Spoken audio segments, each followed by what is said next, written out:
Hello friends, नमस्कार। कैसे हैं आप लोग। आज है 27 दिसंबर 2021 और 27 दिसंबर 2021 तक की सुर्खियों में बने प्रश्नों पे हम लोग चर्चा करेंगे। पहला प्रश्न है, प्रदर्शन में कमी के कारण चीनी विमान किस देश के लिए दायित्व बन गया है। तो किस देश के लिए बन गया है भैया? नेपाल के लिए। अब देखिए नेपाल के लिए आता है तो देखिए लिखा हुआ है, Chinese aircraft turns into liability for Nepal due to lack of performance. ठीक, मतलब ये यहाँ पर अच्छे से नहीं चल रहे हैं। नेपाल ने इन चाइना से कितने विमान खरीदे थे भैया? 6 विमान खरीदे थे। नेपाल बॉट 6 चाइनीज प्लेन, ठीक, दैट ढाका रिजेक्टेड। और जबकि बांग्लादेश ने इनको रिजेक्ट कर दिया था, कहने लगे कि ये हमारे लिए क्वालिटी के हिसाब से उतने अच्छे नहीं हैं। ये अच्छा डील कब हुई थी? ये डील हुई थी 2011 में। ठीक, when the sale for the aircraft began technical teams from both Bangladesh and Nepal had visited China to inspect the MA-60s and Y-12। ठीक, ये विमानों की बात हुई थी। देखिए 2011 में लिखा हुआ है, नवंबर 2011 में चाइना को भी बुलाया, चाइना ने नेपाल को भी बुलाया था और बांग्लादेश को भी बुलाया था और इन विमानों को बेचने की बात कही थी। लेकिन उस समय क्या हुआ कि उस समय बांग्लादेश ने तो मना कर दिया चाइना को कि भैया ये हमारे लिए अच्छी क्वालिटी के विमान नहीं लग रहे हैं, हम इनको नहीं ले पाएंगे। लेकिन नेपाल ने इनको ले लेता है और नेपाल जब इनको ले लेता है तो आज के समय में उनका जो फाइनेंस पे लिए गए थे उसका खर्चा और प्लस इनके रखरखाव का खर्चा इनकी इनकम से काफ़ी ज़्यादा कम हो रहा है, जिससे काफ़ी नुकसान में जा रहे हैं। इस कारण से इनको लायबल को कर दिया गया। उसके बाद में हमारा अगला प्रश्न ये है, कितने वैश्विक न्यूनतम कर पर सहमत हुए? तो कितने देश थे भैया? 137 देश। देखिए न्यूनतम कर क्या है? OECD release model rules for 15% global minimum tax. इसका मतलब ये है कोई भी देश मिनिमम 15% टैक्स रखेगा ही रखेगा। ऐसे क्या होता था, अभी तक किसी भी देश की कंपनी, अगर किसी देश ने मिनिमम कर रखा, पता चला 3% रखा हुआ है, तो उसने अपनी पेरेंट कंपनी वहाँ पे खोल करके दूसरे देश में चली गई। दूसरे देश में जैसे सिंगापुर है, जैसे टेस्ला है, ठीक, टेस्ला यहाँ से कहाँ की कंपनी? USA की कंपनी है। ये यहाँ आ गई सिंगापुर से पेरेंट्स कंपनी ओपन करके इंडिया आ गई। यहाँ कहाँ आ गई? इंडिया में आ गई। अब जब टैक्स की मतलब दो देशों में टैक्स ना देने की छूट होती है तो इस कारण से क्या हुआ, वहाँ पे पता चला कम 5% ही है, इंडिया 20% ले रही, 25% ले रही टैक्स। तो इन्होंने टैक्स यहाँ ना देने का के बजाय वहाँ पर देने लगे। इससे टैक्स में देश का नुकसान होता था और सारे देशों में चिंताएं रहती थी। इसलिए अब क्या किया गया है, OECD release global anti base erosion rules for implementation of 15% global minimum tax, कि मतलब कम से कम 15% टैक्स हर सरकार रखेगी ही रखेगी, इससे कम कोई भी सरकार टैक्स नहीं रखेगी।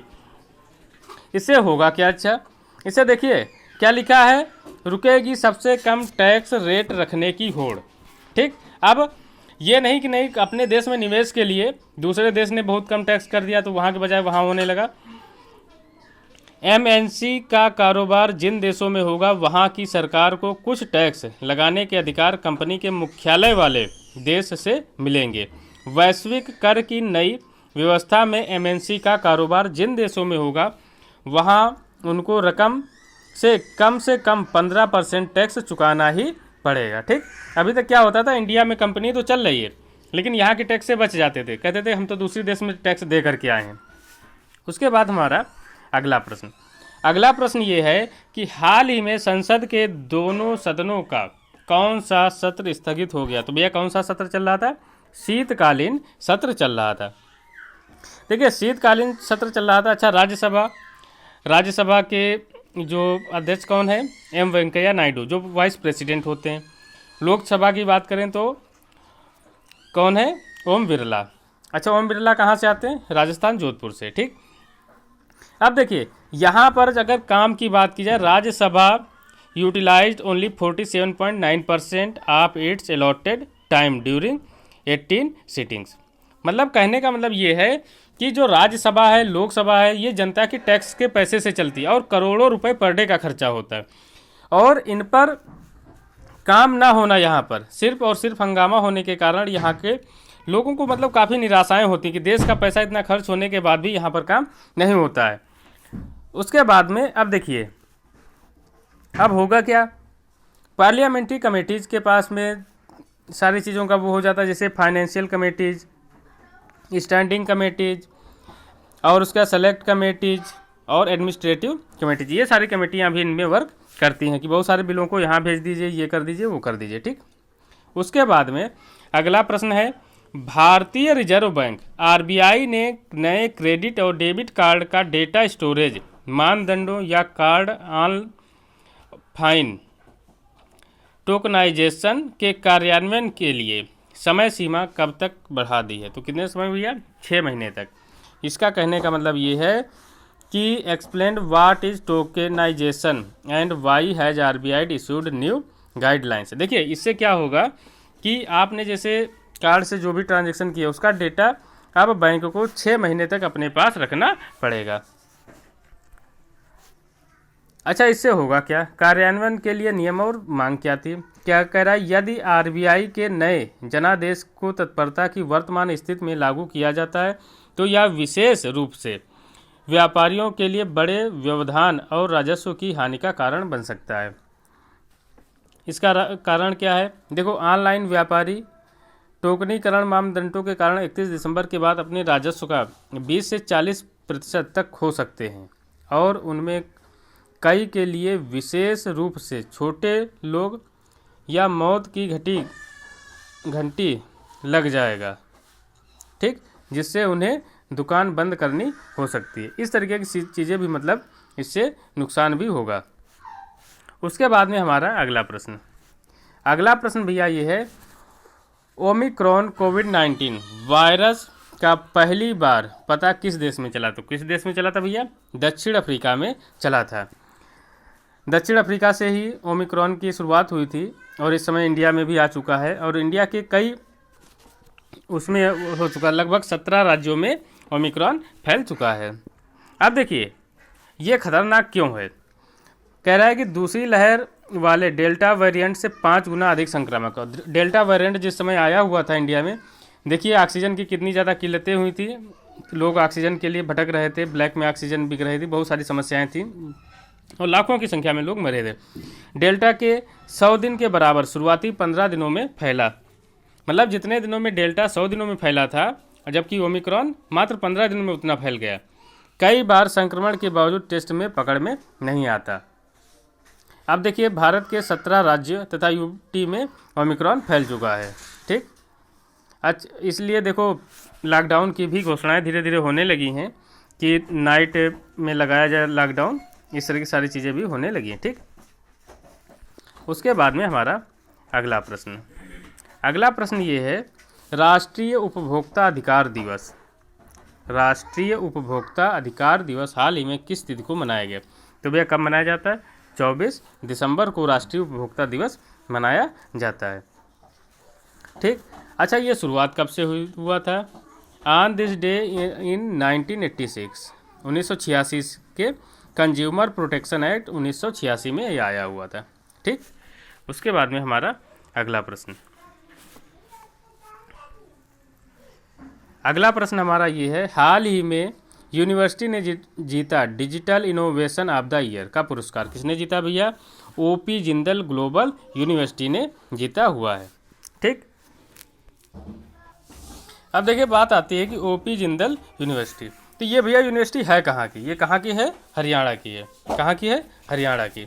जब ये हरियाणा की है और ये भारत की पहली यूनिवर्सिटी है जिसने Asia digital innovation of the year का अवार्ड जीता हुआ है। ठीक, उसके अलावा अच्छा कुछ डेज की हम लोग आगे भी बात कर लेते हैं। विश्व खाद्य पुरस्कार 2021 किसने जीता? शकुंतला हरिके सिंह ने।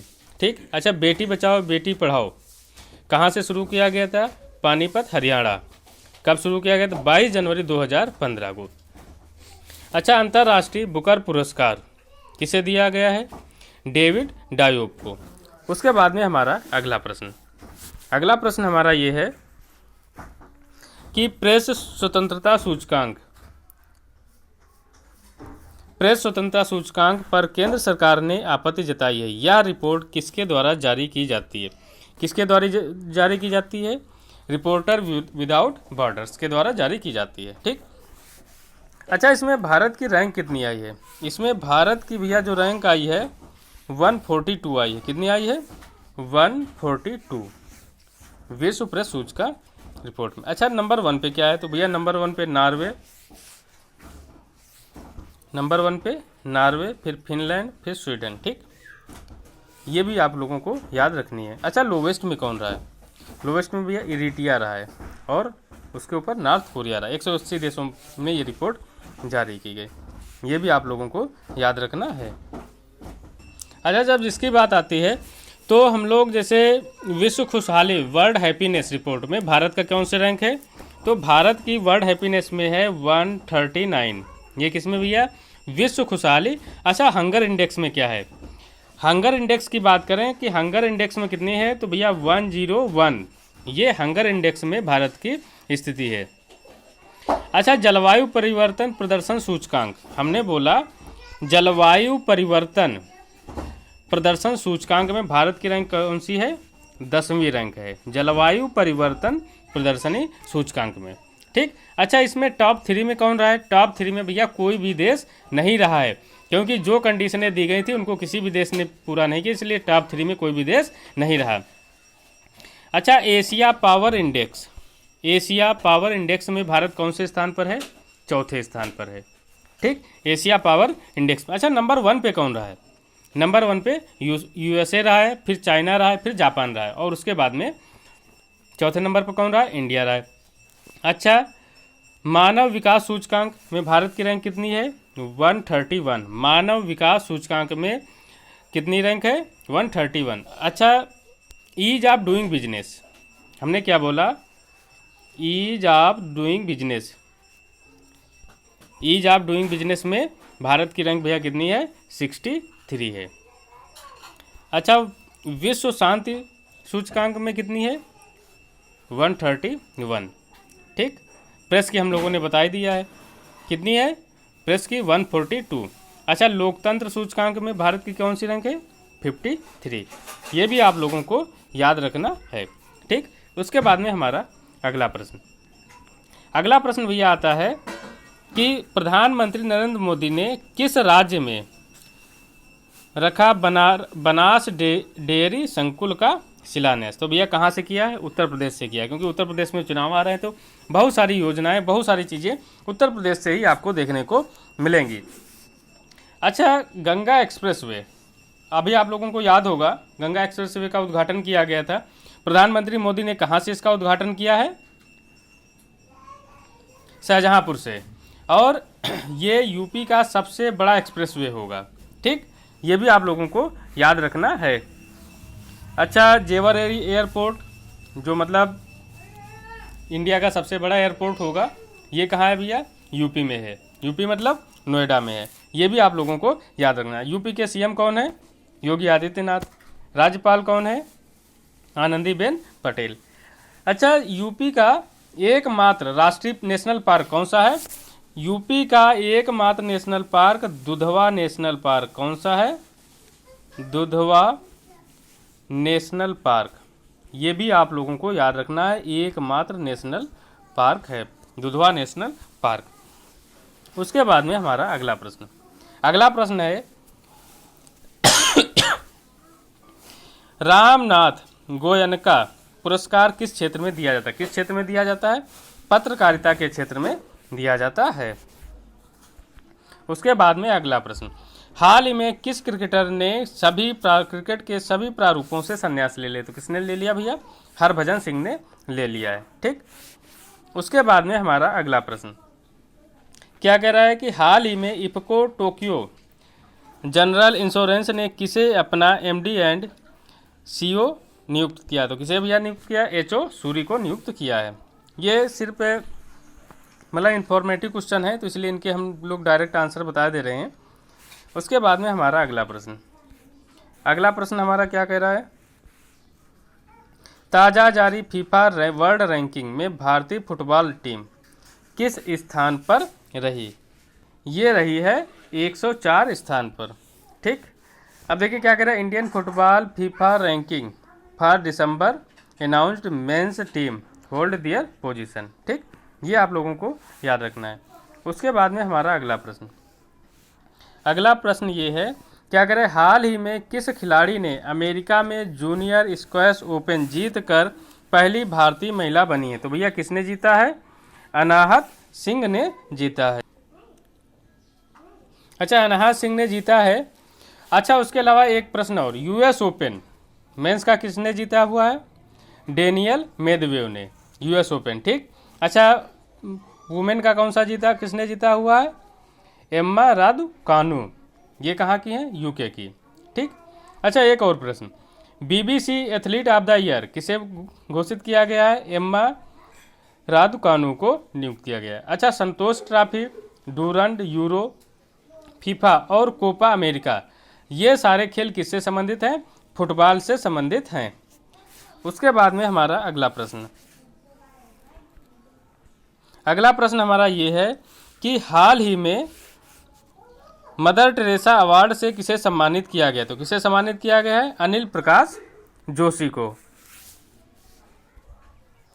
उसके बाद में कुछ और हमारे जो प्रश्न हैं उनको भी हम लोग देख लेते हैं।